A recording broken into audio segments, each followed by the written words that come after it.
Olha, diferente de alguns crimes, né, que a gente não vê solução, a nossa série chega ao fim. E hoje nós fechamos com um caso difícil de entender, em que a polícia não encontrou um culpado e nem um porquê. O sumiço de um corpo de uma criança no cemitério. Arrancaram esse corpo dessa criança de lá, no cemitério. É de arrepiar esse drama. Do outro lado, existe o trabalho policial, porque este e outras ocorrências de grande repercussão não tiveram um desfecho ainda. Essa é a pergunta que se faz. Vamos ver como funciona a perícia e também a investigação. Existe crime perfeito? Acompanhe agora na reportagem do Emanuel Perim e Flávio Pereira e também de Emerson Guidolin.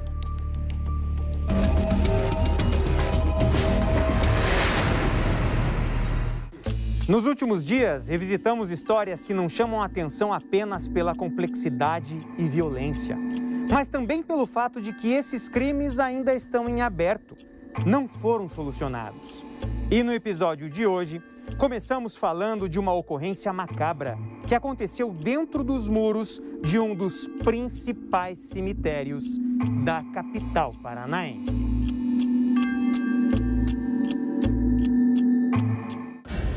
Eu nunca vi uma coisa assim na minha vida e acho assim que eu vivo hoje por causa de Deus. Porque a gente não sabe o que foi que motivou a pessoa a pegar o corpo da minha filha, o que fizeram com ela.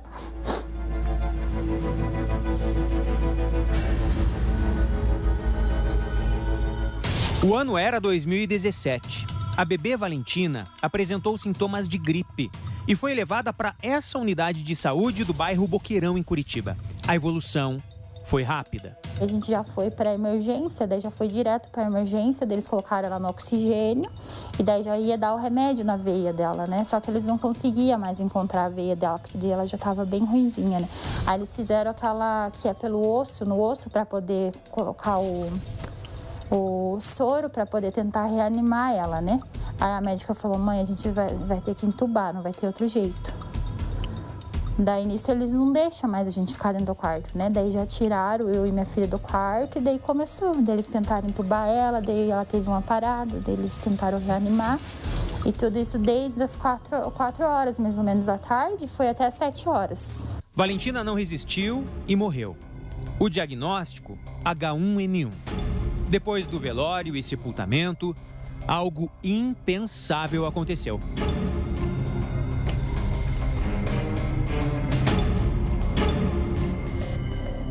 Chega a hora do sepultamento. A família, os amigos, caminham por essas ruazinhas estreitas dentro do cemitério, aqui no Boqueirão, em Curitiba. Chegam juntos, exatamente na urna 88, o local já marcado para que esse caixão seja posto. Ele é deixado ali, caixãozinho branco, flores são colocadas, tem ainda algumas aqui em cima. E essa tampa serve de lacre. É uma tampa antiga, ainda tem o nome de outra pessoa. O coveiro fecha essa urna. Os familiares e os amigos fazem uma oração aqui, observando a urna 88. Essas pessoas vão embora, sofrendo muito. Sofrendo porque perderam a criança que estava só começando a vida. Apenas 1 ano e 1 mês. Eles não podiam imaginar. No dia seguinte, os pais, os tios, recebem uma ligação. É alguém aqui da administração do cemitério, juntamente com a guarda municipal, informando, olha, a gente tem uma notícia para dar para vocês, que já estão sofrendo luto, né? Perderam a Valentina. Pois é, violaram um túmulo. Como assim violaram um túmulo? É assim, estouraram a tampa, pegaram o caixão e levaram o corpinho da Valentina. Esse final de semana foi o pior do mundo que qualquer pessoa pudesse passar nessa vida. Sem explicação, não tem. Câmeras de segurança mostram um carro com os suspeitos de levarem o corpo da criança.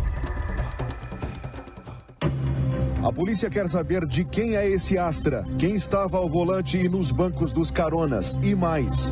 se ali estava o caixão com o corpo da Valentina de Fátima Vieira, de 1 ano e 1 mês. O caixão e o corpo foram furtados no fim de junho, conforme mostramos no balanço geral. Quase 2 meses do crime, a polícia diz que uma testemunha ouvida há cerca de 15 dias viu uma pessoa dentro do cemitério andando com um caixão branco. Ela acredita ser o de Valentina.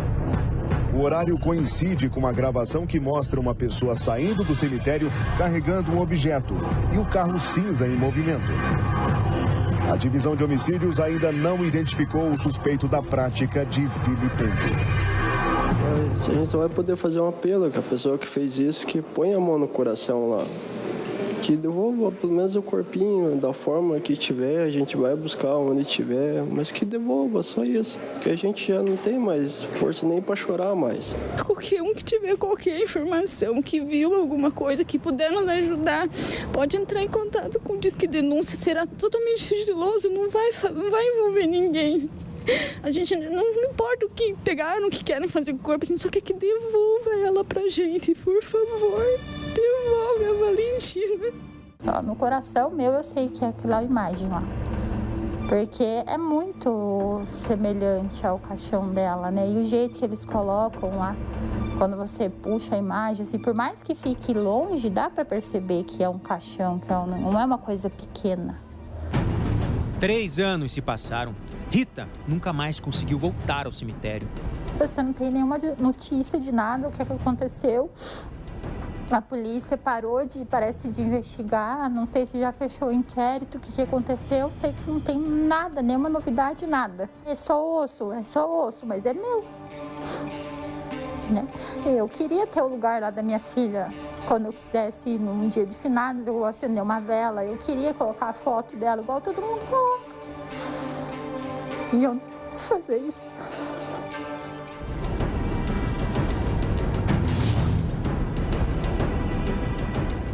Para chegar a uma autoria, é preciso uma boa investigação.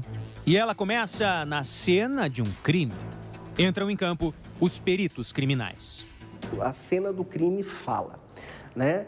Então, mas para essa cena do crime falar, é necessário que todos os atores do sistema de segurança pública estejam trabalhando de forma harmônica. O diálogo com o perito na cena do crime é importantíssimo. Por quê?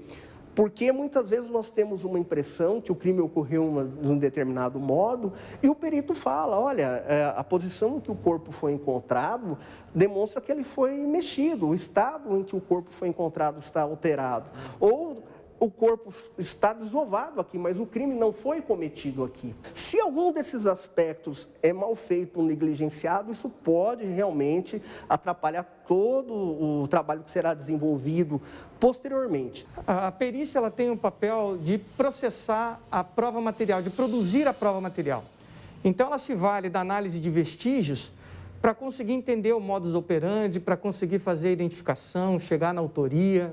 Se o trabalho dos peritos no local de crime é fundamental, o trabalho dos profissionais aqui, dentro da Polícia Científica do Paraná, é tão importante quanto.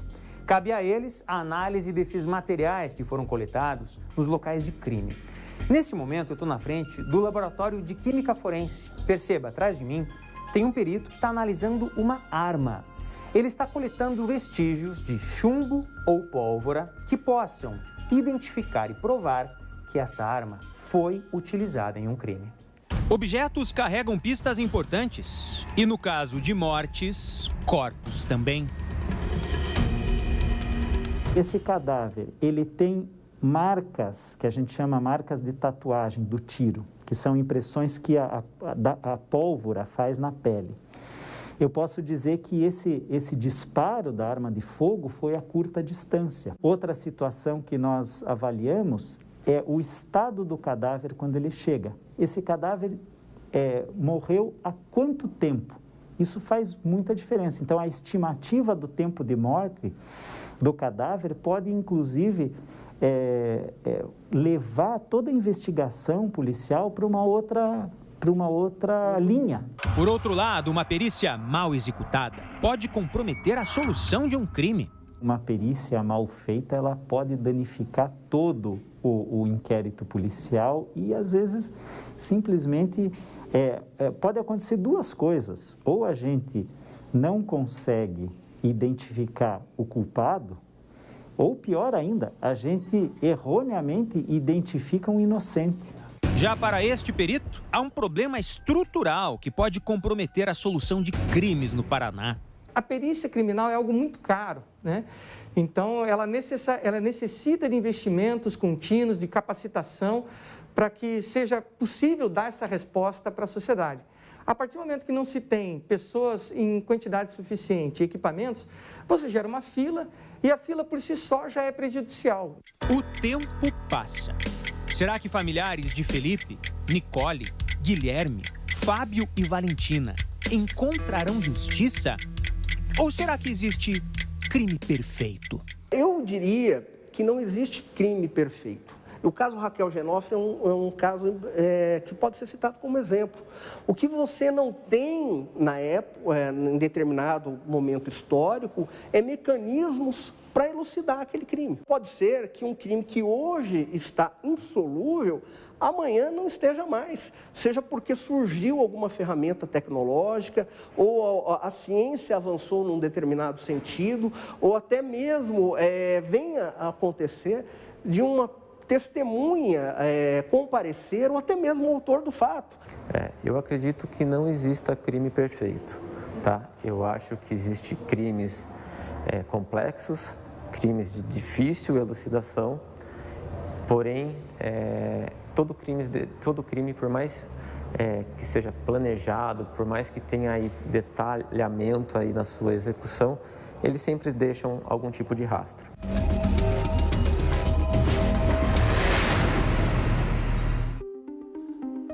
Olha, os pais muitas vezes se desesperam ao ver que um filho desapareceu, né? O desaparecimento de um filho.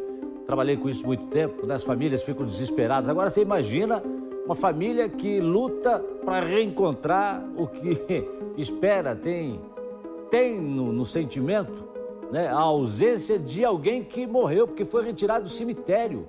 Uma criança de 1 ano e 1 mês.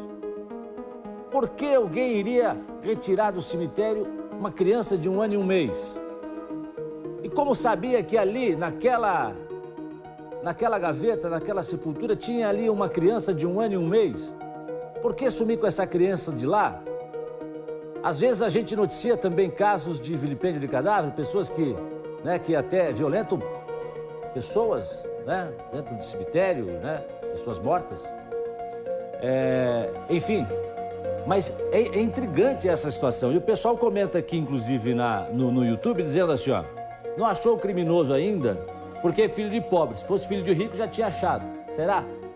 Pode ser.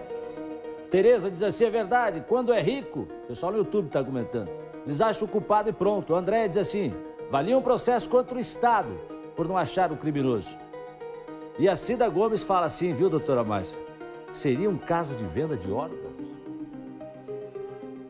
Sabe, já, e será que a polícia pensa a respeito disso? Porque até agora não tem nada de concreto. Não sabemos por que foi retirado esse corpo, mas a venda de órgãos não é possível depois de horas que a pessoa morreu, né? Os órgãos ainda têm que estar em funcionamento para que eles possam ser colocados em outra pessoa. Então, esse a gente tem que excluir pela impossibilidade da utilização dele.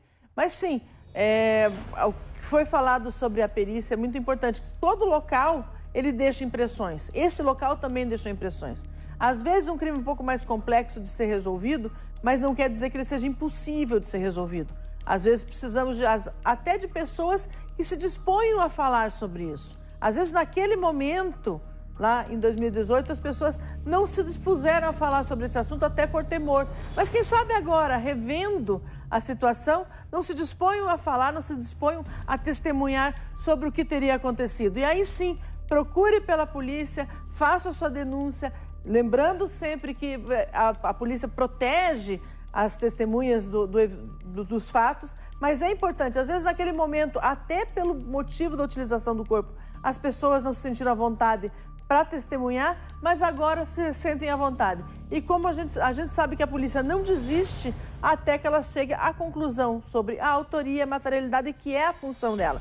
Às vezes pode ser mais complexo, às vezes menos, mas não, a demora tem muito mais a ver com a complexidade do que com as partes que estão nele.